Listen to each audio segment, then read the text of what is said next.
we talked a bit about your early life, and I think we just started to talk about your career.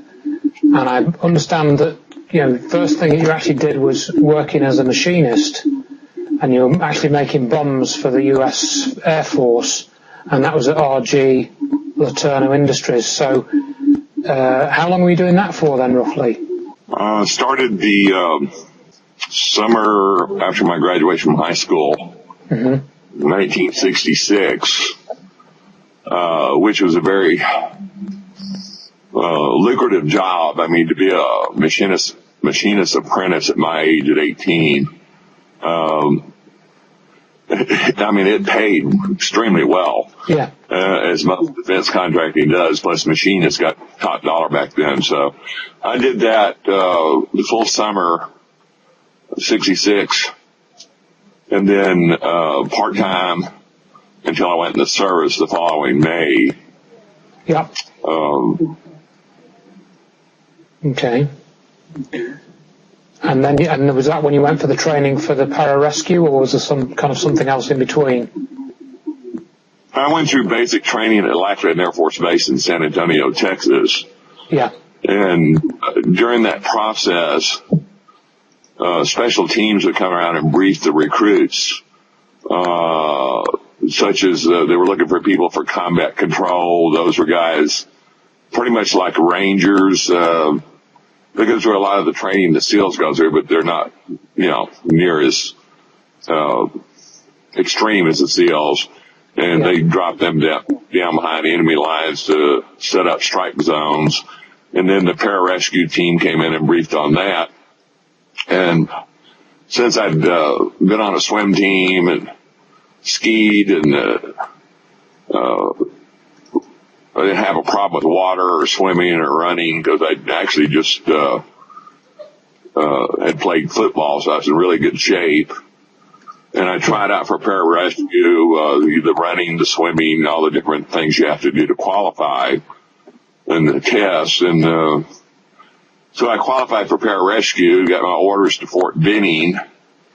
I wasn't even there a month, just, well over a couple of weeks.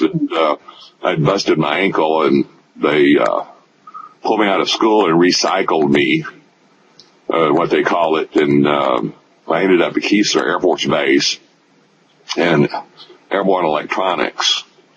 And I went through communications, navigation schools, taught everything from radar to communications to navigation, electronics countermeasures. Normally, those would be 3 different fields. Yeah. But I went through multiple schools, which didn't make any sense to me because I was ready to get out of tech school. It's too regimented and too much marching and all that other stuff. I just wanted to get to my first base, my first job. But after a year of going through all these schools, including the school for crypto, I moved to my first assignment at Cannon Air Force Base. Right, and you were saying, we were speaking earlier, and you were saying that was quite unusual, the fact that you did go through all those courses. That didn't happen to many people, did it? No, my whole career was quite unique. A lot of people that are career Air Force or career military, normally you get a Air Force specialty code. The Army calls them MOS. You get one, you pretty much stay with it your whole career. You stay with it your whole career unless you're cross-trained. I had 14 different Air Force specialty codes in my career. Oh, that's a lot. In some cases, they would just award me. For example, the F-16 had a 10-month school for avionics and automatic test equipment when I was at Kadena Air Force Base. And I didn't even go to the school. They just awarded me the career field because I just took the test and passed, so they gave it to me. And, things like that actually piss some people off because they're going like, well, I had to go through school 9 or 10 months or whatever, and they used to give it to him. But if I could pass the test, it didn't make any difference. If you knew all the stuff, then you could do Right, the associated they didn't tasks. Exactly, and they didn't want me gone in school at my command level. The people at upper chain of command, they wanted me out there solving problems and working issues, not stuck off in a school for 9 or 10 months. And so when I got to Cannon Air Force Base, at first I was assigned in the navigation area, airborne navigation, and I was on flight status, which means I could fly on any of the planes that needed me, mostly cargo planes that had electronics equipment in it, not fighters, although I have flown in a couple of fighters. But during my training process at Cannon Air Force Base, towards the end of the 60s, they sent me to school again at Lowry Air Force Base for the F-111 swing wing bomber, the avionics, repairing, calibrating avionics units, again, such as navigation, indicators, electronics countermeasures, and the test equipment, which is very complex for its time and advanced.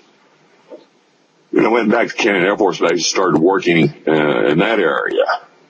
And then I was sent to, at some point, about that time after I got back from Lowry Air Force Base, we had the F-111s that were, they were readying to go to England at Upper Hayford Air Force Base. And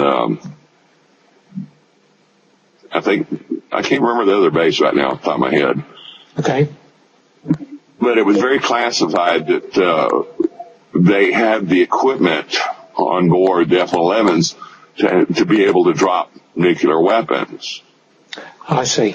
And so they had a nuclear weapons tester to test out the circuitry and the units on the aircraft for that system. Yeah. And it was a prototype. And the captain and chief, they were responsible for it. They had just come out with what they call push-pull pins. Part of that, we actually soldered pins and coax cables, and these bundles sometimes would have 15, 30, 40 different types of pins and coaxial cables in these bundles. Because you didn't have ribbon connectors then, did you? The ribbon connectors weren't really invented then, were they? Well, the thing is when you have coax, a ribbon cable, with the coaxial cables, they have to be shielded, and they even have things they call tracks. It's not shielded, is it? Yeah. Right. So, make a long story short, they stripped out some of the push-pull pin retainers in the cannon connectors, and everybody, from my squadron commander on up, was extremely distraught and upset because it was a prototype, and because it also had encryption equipment in it. Even the NSA people that were involved were pissed off. So I got together with a retired chief named Ted West, who had turned around upon retirement and went to work as civil service as a GS-12. And I told him, after he explained to me what had happened, I said, well, we can go in there and fix that. And I said, as lame as it sounds, since there's a 3-month delay in getting new connectors, I said, why don't we just use super glue and lacing? And lacing's where you take this really fine, like nylon string that's flat, and you lace it like a basket to support all the other wires, that 30, 40, 50 cables and wires in these connectors. And it actually worked. So at least they could go through their testing. So I got a lot of accolades for the fact that testing wasn't disrupted more than a week. Yeah. And they were able to ready the aircraft for England. So I got a lot of accolades from that. And or notoriety, depending on how you look at it. Yeah. But basically, and after that, you're using your own ingenuity to solve that problem. Yeah, yes, spit and duct tape, whatever. Yeah, yeah. But you solved the problem. That's the main thing. Exactly. I mean, you know, the whole purpose was not to take the tester to England because they had production models that were coming off the line within the next few months. This was a prototype so we could test the different aircraft to make sure they were nuclear ready. Yeah. So, and then after that, I went to a field training management school on crypto to get further crypto training. Now, just to slightly there, did you have to have clearance at this point? Have you got the sort of higher clearance for working on these projects then that you're working on at that point, or did that come later? When I was in tech school for a year, I got a top secret clearance for the electronics countermeasures and crypto, and then SAP, Special Access Program, for the specific types of crypto I worked on. Right. So when I was at Canon, I had a top, actually for my whole career, I had a top secret with crypto clearance. Right. Okay. So while I was going to the school at on the crypto equipment, they basically had a portable coder,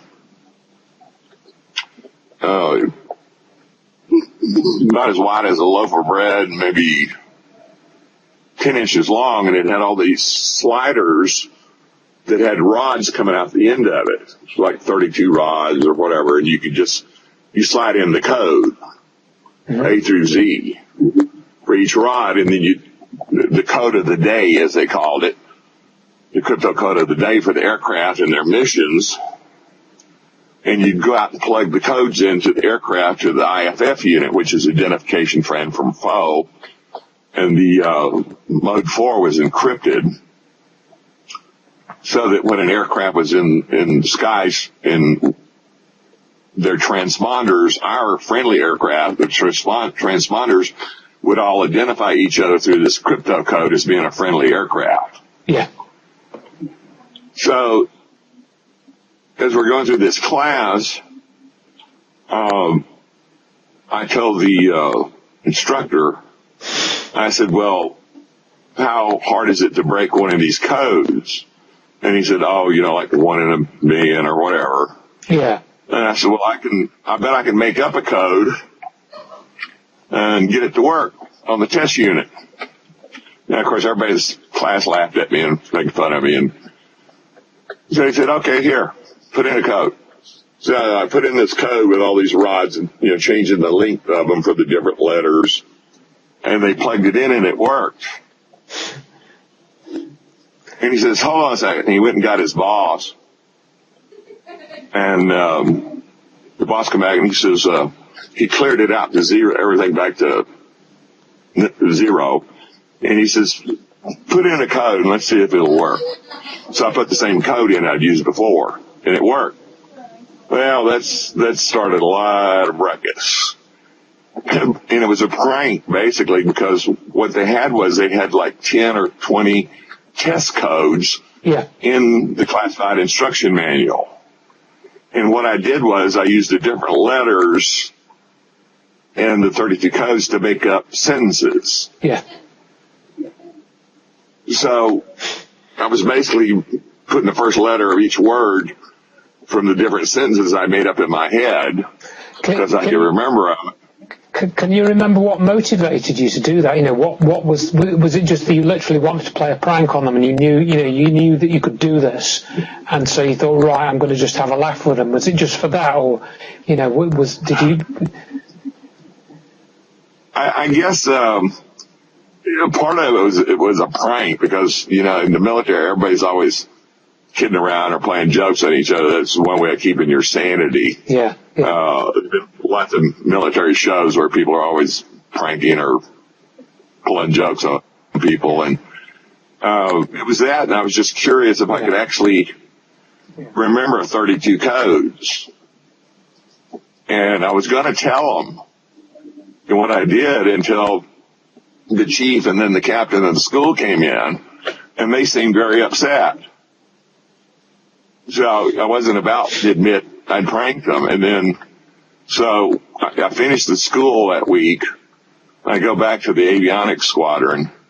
Captain Robert Sullivan and Chief Mackey were my bosses, and they heard about it and said, good job. We're going to get you some more schooling.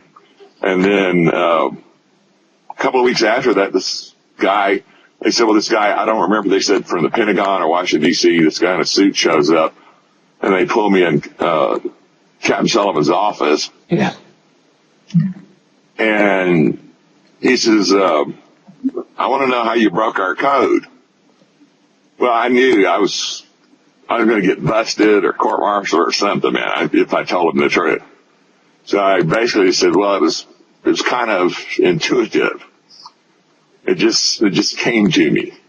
And of course, this guy wasn't buying my bullshit. I mean, he was looking at me like, you're full of, you know what? But I stuck to my story, so they let me alone. But those two incidents went all the way up to the wing commander, who was Robert Scott, Colonel Robert Scott, who was famous as a F-86 ace. So the next thing I know, for the rest of my career, it's just every time they'd have a brand new program, and a lot of times brand new programs start off as classified, like the F-117, for example. I'd get offers, from different colonels or generals or whatever, and say, hey, we'd like to have you on this program.